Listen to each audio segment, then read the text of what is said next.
तारीख से प्रारंभ होकर 12 तारीख इसका समापन होगा जी।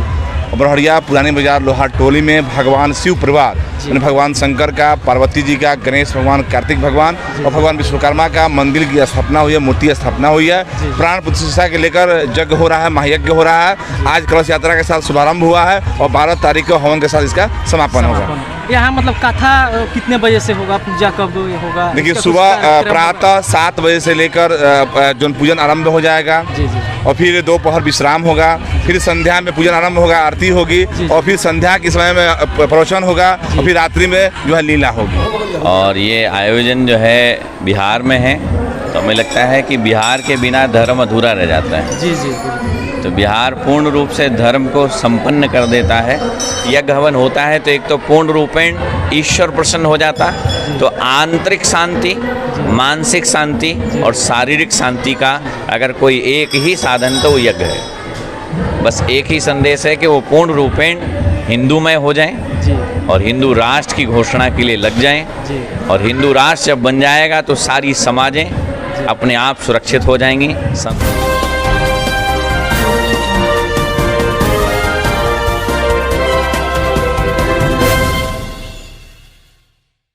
आप सभी दर्शकों का वंदन और अभिनंदन। मेरा सांसारिक नाम पंकज कुमार भारती है और आप देख रहे हैं गांव गली न्यूज़ एक सच। मैं आज सिवान के बड़हरिया के पुरानी बाज़ार में हूँ। ये पुरानी बाज़ार का शिव मंदिर और विश्वकर्मा मंदिर का प्रांगण है। यहाँ से आज भव्य कलश यात्रा का शुभारंभ हो रहा है। ये 5 दिवसीय श्री भगवान शिव और भगवान विष्णु की प्राण प्रतिष्ठा यज्ञ की शुभारंभ होने वाली है।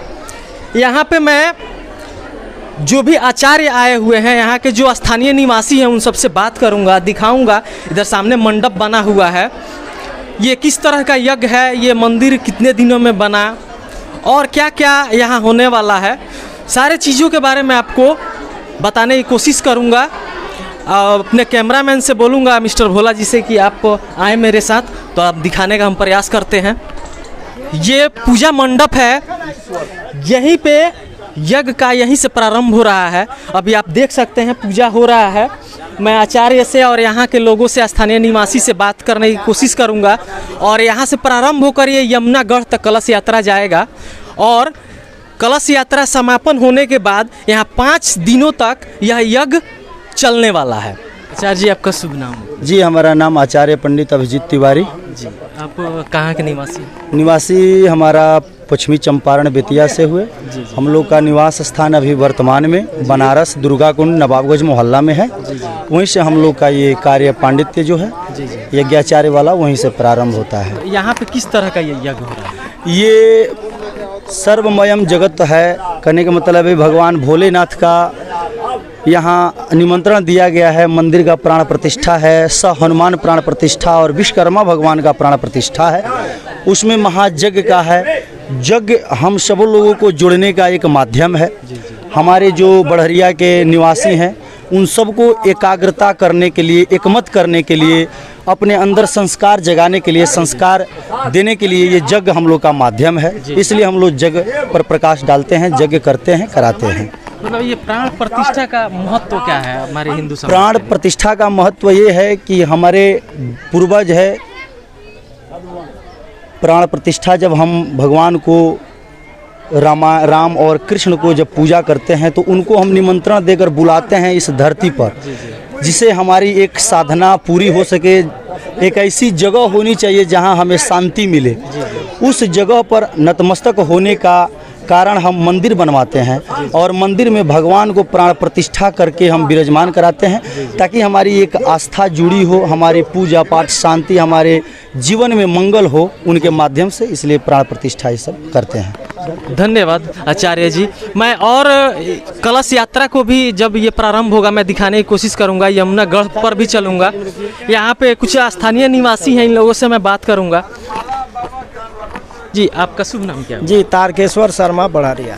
यहाँ का स्थानीय निवासी हैं। जी जी, स्थानीय निवासी हैं। इसमें मतलब कितनी कन्याएं और माताएं बहनें सम्मिलित हैं इस कार्यक्रम में? इस यज्ञ देखिए, में? जग मंडप जो ये जजमान लोग हैं जी। वो 9 व्यक्ति हैं। अच्छा, आ- मतलब मुख्य जो जी, यजमान जजमान यज्ञकर्ता। जी जी, यज्ञकर्ता नहीं, जजमान बोला जाता अच्छा, है। जजमान जी बोला जी जाता जी। कन्याएं जो कलश यात्रा में ये होंगे, सम्मिलित होंगी, जी। वो लगभग 2100 है। जी, उसके बाद 2100 कन्याएं माताएं जी सब जी मिला जी के। जी 2100 कलश की ये मंगाया गया था। 2100 भी मतलब वितरण हो गया है। अच्छा, ठीक है। आपका शुभ नाम क्या है? जी अशोक कुमार शर्मा। ये कलश यात्रा यहाँ आपके इस मंदिर के प्रांगण से शुरू होकर जी, जी। यमुनागढ़ तक जाएगा। इसका रूट क्या है जाने वो का? मेन रूट होकर जाएगा, ठीक है, थाने मोड़ होकर जी जी सीधे मेन जमुना रोड के होके जी जी यमुना जमुना गढ़। पर प्रस्थान, मतलब वहाँ पे जी जाकर वहाँ फिर कलश में पानी भरेगी सब महिलाएं जो है, जी, जी। बच्चियाँ जो है ना, जी, जी। वहाँ से पूजा पाठ आचार्य लोग कराएंगे, फिर वहीं रूट से वो लोग वापस यहाँ यहाँ पे कितने आचार्य लोग आए हुए हैं? कुछ बाहर से भी आए हुए हैं? जी बाहर जी बनारस से आए हैं जी। जी आचार्य लोग, प्रवचनकर्ता जो है वृंदावन से आए हैं। अच्छा, प्रवचनकर्ता वृंदावन से आए हुए हैं और कुछ आचार्य मथुरा से भी आए हैं। बनारस से आए हैं। बनारस से आए हुए जी हैं। जी मतलब ये 5 दिवसीय जो कार्यक्रम है, इसका लगभग कितना ये खर्च आएगा, कुछ अनुमान है इसका? अभी 7 लाख का बजट बना है। बजट जो है 7 लाख 7 लाख का बना है। मतलब बजट 7 लाख की है। जी जी। ये मंदिर निर्माण से लेकर आज जग के पूर्णाहुति तक जो है जी 7 लाख। ये मंदिर कितने वर्षों में बना हुआ है? ये तुरंत 4 माह या 5 माह। 4 से 5 माह में मंदिर बनकर तैयार हो गया। तैयार करा दिए। काफी प्रोग्रेस है। केवल अशोक जी बोले हैं केवल जग की व्यय जो है वो 7 लाख की है। 2.5 से 3 लाख व्यय मंदिर जी। मंदिर है, उसमें मूर्ति का मतलब आया है जो करीब 60-70 हजार की उसमें स्थापना जो होगी। विश्वकर्मा जी का मंदिर है, शिव जी का मंदिर है, उनका परिवार है पूरी जी, इन सबका जो है यहाँ प्राण प्रतिष्ठा होगी। क्या दिक्कत है? कहीं कोई परेशानी नहीं है, इसमें आपको शांति मिले, वही काम करते हैं। आपका कोई प्रेशर है नहीं, आप मन से आए, भाव से आए, भगवान की भक्ति कर रहे हैं, उसका आनंद लीजिए। जैसे मंदिर रखते रहिए, जैसे काम जैसे आप होते रहिए। यमुनागढ़ मंदिर का यह प्रांगण है और शोभा यात्रा भी, ये भव्य शोभा यात्रा जो पुरानी बाजार बड़हरिया से चलकर यमुनागढ़ पर बस पहुँच ही रहे, मेरे पीछे आप देख सकते हैं।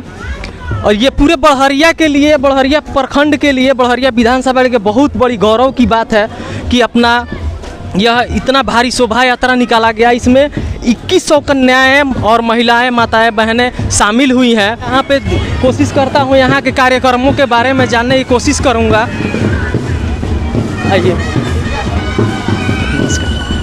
श्रीमान जी आप अपना नाम बता सकते हैं? जी अनुरंजन मिश्रा मेरा नाम हुआ। जी, ये जो शोभा यात्रा निकली हुई है पुरानी बाजार बड़हरिया से और यहाँ तक आया, ये कितने दिनों का कार्यक्रम है और कितने दिनों तक ये चलेगा? आज से प्रारंभ हुआ, आज 8 तारीख से प्रारंभ होकर ये कब तक देखिए, चलेगा? आज 8 तारीख से प्रारंभ होकर 12 तारीख इसका समापन होगा। जी बड़हरिया पुरानी बाजार लोहार टोली में भगवान शिव परिवार, यानी भगवान शंकर का, पार्वती जी का, गणेश भगवान, कार्तिक भगवान और भगवान विश्वकर्मा का मंदिर की स्थापना हुई है, मूर्ति स्थापना हुई है। प्राण प्रतिष्ठा के लेकर यज्ञ हो रहा है, महायज्ञ हो रहा है। आज कलश यात्रा के साथ शुभारंभ हुआ है और 12 तारीख को हवन के साथ इसका समापन होगा। यहाँ मतलब कथा कितने बजे से होगा, पूजा कब होगा? देखिए, इसका सुबह कुछ कार्यक्रम प्रातः 7 बजे से लेकर जो पूजन आरंभ हो जाएगा। जी जी। और फिर दोपहर विश्राम होगा, फिर संध्या में पूजन आरंभ होगा, आरती होगी और फिर संध्या के समय में प्रवचन होगा और फिर रात्रि में जो है लीला होगी, रामलीला का आयोजन होगा। जी, आप देख सकते हैं ये अनुरंजन मिश्रा जी हैं, इनसे मैं बात किया कार्यक्रमों के बारे में, इन्होंने बताया। आप सभी से निवेदन है कि आप यहाँ भारी संख्या में पहुँचकर इस यज्ञ को सफल बनाएं।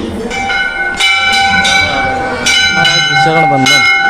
महाराज जी, आप कहाँ से पधारे हुए हैं?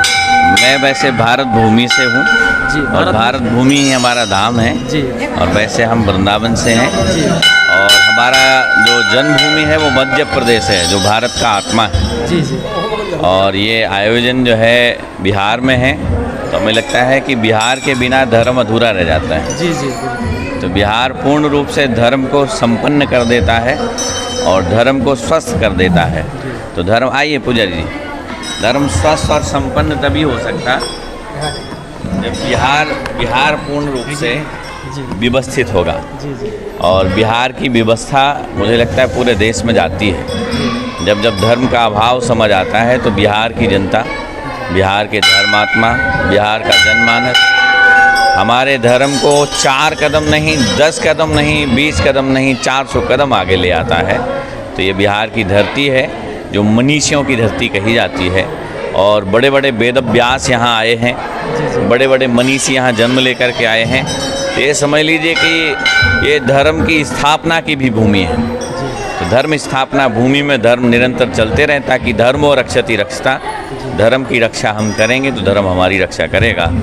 महाराज जी, आप जो ये यज्ञ हो रहा है जी, प्राण जी, प्रतिष्ठा जी। यज्ञ, इसके महत्व के बारे में, इसके कुछ विशेषताओं के बारे में बता वैसे सकते तो मूल रूप से जब मौसम परिवर्तित होता है हैं? जी तो बहुत सारे वायरस हैं। अभी बहुत कोरोना का काल देखा, जी जी तो कहीं ना कहीं यज्ञ हवनों का अभाव रहा, जी जिस कारण से ये वायरस जिंदा हो पाए। जी। लेकिन यज्ञ हवन होता है तो एक तो पूर्ण रूपेण ईश्वर प्रसन्न हो जाता, तो आंतरिक शांति, मानसिक शांति और शारीरिक शांति का अगर कोई एक ही साधन तो वो यज्ञ है। अच्छा, यहाँ पे जो कथा होगा उसमें हमारे जो राम भक्त हैं, जो भी भक्तगण हैं, जो कथा प्रवचन प्रेमी हैं, उनके लिए कुछ संदेश देंगे? बस एक ही संदेश है कि वो पूर्ण रूपेण हिंदूमय हो जाएं जी और हिंदू राष्ट्र की घोषणा के लिए लग जाएं। जी और हिंदू राष्ट्र जब बन जाएगा तो सारी समाजें अपने आप सुरक्षित हो जाएंगी, संरक्षित हो जाएंगी, व्यवस्थित हो जाएंगी। तो बस अकेला संस्कारवान होने की ज़रूरत है। और हमारा देश अब संस्कार की ओर बढ़ चला है, हिंदुत्व की ओर बढ़ चला है, भगवे की ओर बढ़ चला है। तो धर्म की रक्षा होने से कोई रोक नहीं सकता। अब धर्म की जिम्मेदारी है कि धर्म हमारी रक्षा खुद करेगा। ये भगवान श्री राम की सदी है। माना कि 19वीं शताब्दी इंग्लैंड की रही होगी, जी जी 20वीं शताब्दी अमेरिका की रही होगी, लेकिन 21वीं शताब्दी भारत की शताब्दी है। ये भारत की सदी है और ये हिंदुत्व की सदी है।